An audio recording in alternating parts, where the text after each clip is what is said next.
we're already at after a lower start. So this is pretty good.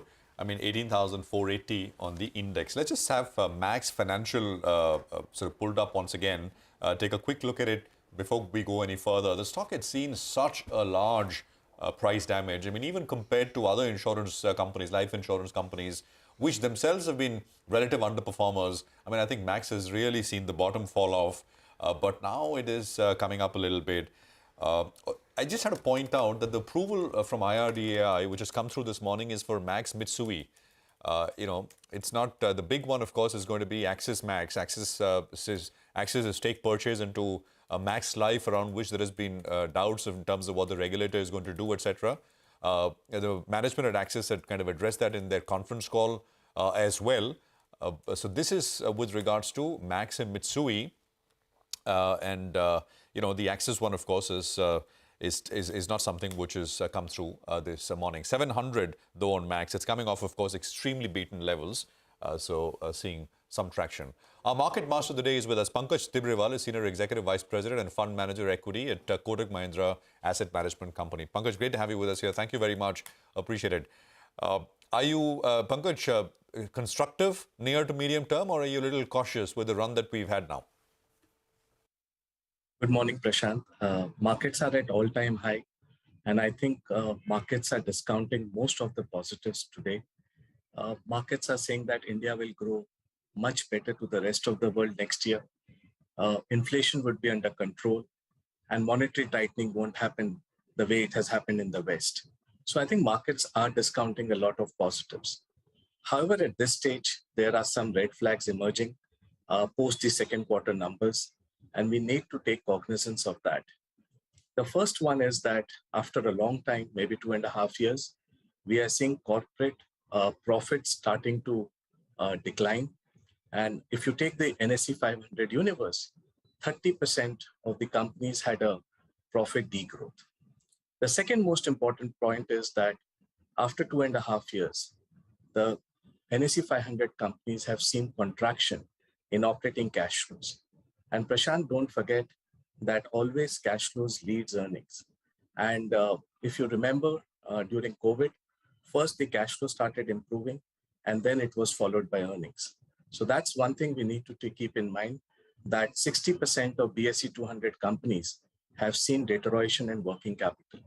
And if you combine that with the liquidity deficit which we are seeing in the system, there's a point of concern. The third point is that EBITDA margins have come below the June 20 quarter now for corporate India as a whole. Let's see if commodity prices starts declining and there's some revival on the margins, but corporate EBITDA margins are almost at a 8-quarter low. So these are 3-4 points we need to keep in mind as we rejoice the all-time highs into the market. And finally, if you look at the top 500 companies for the second quarter, there was a headline degrowth of 3%. But if you take the non-BFSI companies, because BFSI sector was the shining star, the non-BFSI 380 companies saw a degrowth in profits to the tune of 26%. So over the last 2 quarters, we have seen about 4 to 5% downgrade in earnings in Nifty. And that, I think, we need to consider, because valuations have no longer become cheap. They are no longer cheap. They are slightly higher than their long-term averages. And when you look at the relative valuations, I think we are extremely stretched. Compared to emerging markets, we are trading at 100% premium. And compared to the rest of the world, our premium is to the tune of 25 to 30%. So at this point of time, a slight bit of cautious view on the markets, that we need to take into consideration the corporate India performance after the second quarter numbers. Morning, Pankaj, Rima here. Just to dwell on that point about the contraction seen in the operating cash flows of the NSE 500 companies. Is this a harbinger of capex slowing down, demand slowing down? Because the street is very bullish on the manufacturing opportunity and stocks have done exceedingly well. If the cash flows are under stress, do you think we could see a slowdown in capex from here on, more than something that the street is not talking about right now, and that could be a big risk? Normally, we have seen that, but I think it will be too early to call out for that, because there are other factors, which is the balance sheet of corporate India. thankfully is in best of the shape. So I think still there's no room for a big concern out there on a balance sheet perspective. And if you look at over the last decade or so, Indian corporates are delevered themselves, and the debt to EBITDA ratios is one of the best globally. So little bit of concern, less concern out there on the balance sheet side. But yes, we have to watch out in the second half that how this working capital behave. If we continue to see deterioration in the receivable cycle, we continue to see deterioration on inventory cycle, then yes, obviously there will be a point of concern. But this is one red flag which I wanted to kind of talk about as we kind of celebrate the all-time high into the market. And hi, Pankaj. Morning. Always good hearing your thoughts, and you're putting some caution out there. But in terms of an approach, then, if incremental money needs to be allocated, where would it go? I think it was a perfect quarter for banking. And I think over the next couple of quarters, banking will continue to show strong results, especially the private sector banks. And we are positive on the name. The second, I think, is that IT had a bad year this year. I think there will be an inflection point in IT over the next couple of quarters. And probably at some point of time, IT will start to look attractive. And we are keeping a close watch on that. The third is I think the entire industrial capital goods cycle. We believe that there are various themes which are getting aligned for the sector.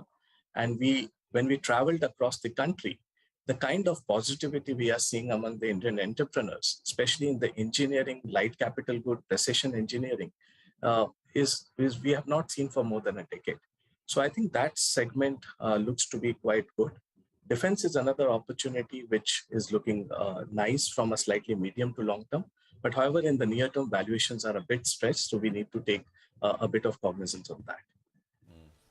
Pankaj, hi. Just a quick point, just if you can dive a little deeper into this operating cash flow point that you made, right? Which sectors, especially which pockets? I'm sure you looked at this data in a more granular level. Is this coming up the most? The stress coming up the most? So cash flows, we have seen decline across capital-intensive sectors, especially metal, cement, chemicals, and some of the other capital-intensive sectors. Whereas some of these sectors like auto and all have seen improvement in cash flows. So there are a few pockets which have seen decline in profitability also. And also we have seen working capital deterioration in many of these sectors which I just spoke about. Cement has seen deterioration. The other one is metals. Was there a third sector? Cement, chemicals. Chemicals. Okay. And would you be cautious on any of these three segments given the points that you've highlighted? Is it time to take money off the table, perhaps? We have been a little cautious on the metal sector for a while. We believe that China, a lot of uncertainty is there. And over the last couple of days, we have seen uncertainty actually increasing led by COVID. So China is an important country or economy from a metal perspective. And we believe that volatility is there to stay in the metal sector for some time to come. And that's one of the sectors where we are underweight as a portfolio.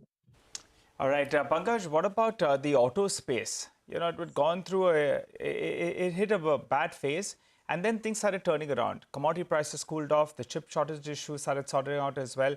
But in the last 45 days or so, actually, that index has been a relative underperformer. How much of the good news is already in the price? So auto, I think you have to divide, Nigel, into two parts. One is the passenger vehicles. The momentum out there continues to be good. And I think there is a pent-up demand which is playing out. And across the segments, month on month, we are seeing that the autos on the passenger vehicle continues to do well. On the other side, you have the two-wheeler segment, where we believe that there's some more pain left. And rural is not showing signs of recovery. And I think that's badly impacted because of that. And if you look at overall consumption basket, the lower end of the pyramid is still not recovered from COVID and inflation hit. And I think that's something which is impacting the two-wheeler sales. On the other side, we have the commercial vehicles, which continues to do well. And I think these are the two spots in auto, passenger vehicles and commercial vehicles, where we are positive on. And I believe that probably for the next 6 to 12 months, auto sector is in a sweet spot. And we have an overweight out there in our portfolios. By the way, the market, I think, is in the green, right? I mean, the Nifty will come up on your screens, and I think we are back in the green by about 9 points, 8 points or so. Yeah, there you go. So back in the green. I mean, let's just take a look at the Bank Nifty as well, which I think is a strong green bar, a green candle. Not quite in the day on day. We're not above Friday's closing level, but down just a little bit. But this is very sharp recoveries that we're seeing across the board at this point in time. Within, you're more constructive after the huge outperformance in IT now going forward, Pankaj. But any particular areas, or you'd basically look at the top IT services names and not go into specific themes there? We believe that third quarter we may see one more downgrade cycle. And I think after that, it will provide us an opportunity. Our preference initially will lie with the large cap IT companies. I think they have shown resilience. And going forward, I think one important thing which is changing is that attrition levels have started to come down.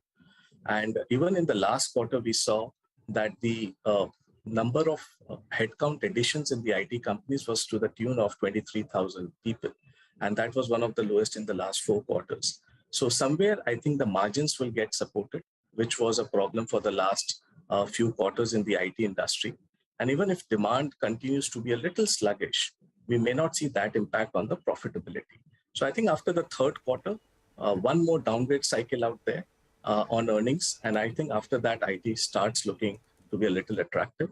And we will keep a close eye on that from our portfolio perspective. Pankaj, thank you very much for joining in. That's Pankaj Tibrewal of Kotak Mahindra AMC. Let's now invite the management of DLF, Ashok